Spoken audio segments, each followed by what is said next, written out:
Here's another little project, big project. Making another garden bed, a winter garden bed, because I'm very limited with my growing space in winter. So this one will get full sun right throughout the year, which is perfect for growing. Reclaiming this kike here because it's too hard to mow in this little space here. So what we're doing is very thickly covering the kike in cardboard, so spraying, and then thick wood chips. The kike should die off underneath it. This is an old spud bin. It was rotten at the bottom, so we've taken the bottom off, put it on top of the cardboard and the wood chips. And now, of course, I don't want to spend lots of money filling this up with soil because plants only need the first 300 millimeters down. So I'm going to fill it up. I'm going around collecting old wood wherever I can find it, old branches. I'm going to cut up a heap of branches. I've got some prunings to go in, sticks, and I'm just going to fill it. I've got paper shredding, I'll get horse poo, and I'm just going to fill it 3/4 of the way up with stuff that will decompose, and then I'll go get some compost from the pile that we're making, and then some bags of finished compost on top, just maybe 2. So I'll keep you posted. The wood at the bottom is over time going to create a really good habitat for fungal growth, which is exactly what we want. I always say it in all my videos, exactly what you want. You need lignin to encourage fungal growth, and fungal growth helps your plants to interact with the vitamins and minerals that they need from the soil. It helps get that to them. So the more fungal community you have, the better. So I'm just going to stock this up with lots of wood. Well, the mulberry tree had a well overdue prune coming to it, so I've just done that, chopped it all up, chopped it up a bit smaller, the pruning, so it's more surface area for breaking down, and I've stomped it all down into there. Next I'm just going to go get a layer of horse poo.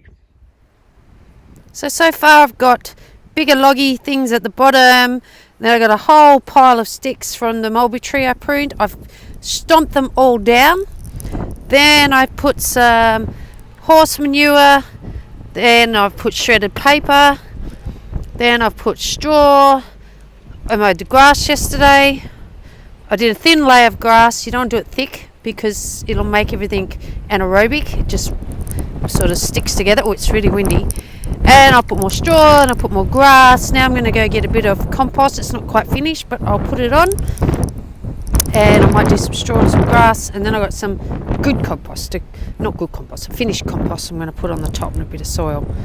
So we're getting there, and it's good fun. Well, job done, and it was a bit of fun. I spent all day in the rain yesterday doing it, but I actually enjoyed that.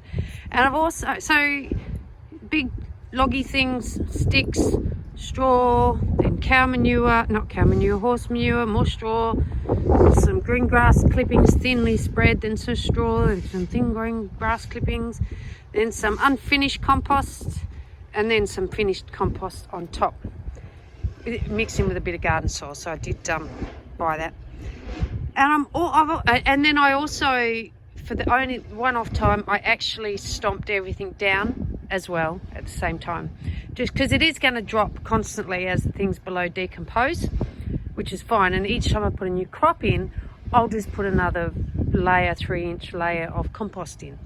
But for the very first time, I stomped it down to try and compact it just a little bit to get rid of some of the air pockets. Now the good thing about it, underneath, it's going to be decomposing like a normal compost bin, and that's going to produce heat, which is going to help to warm the roots up of the plants, which is perfect. So I'm hoping that will help with better growth.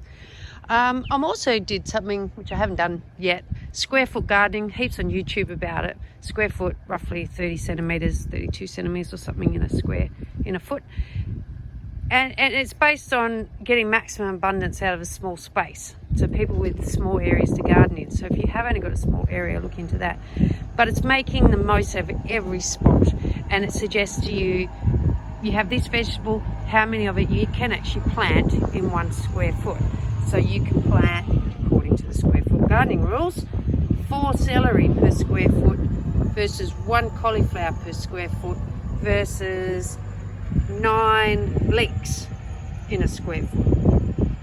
This is I did measure it. It's roughly 30 by 30 centimetres. So roughly followed those rules. So I haven't sort of done that before.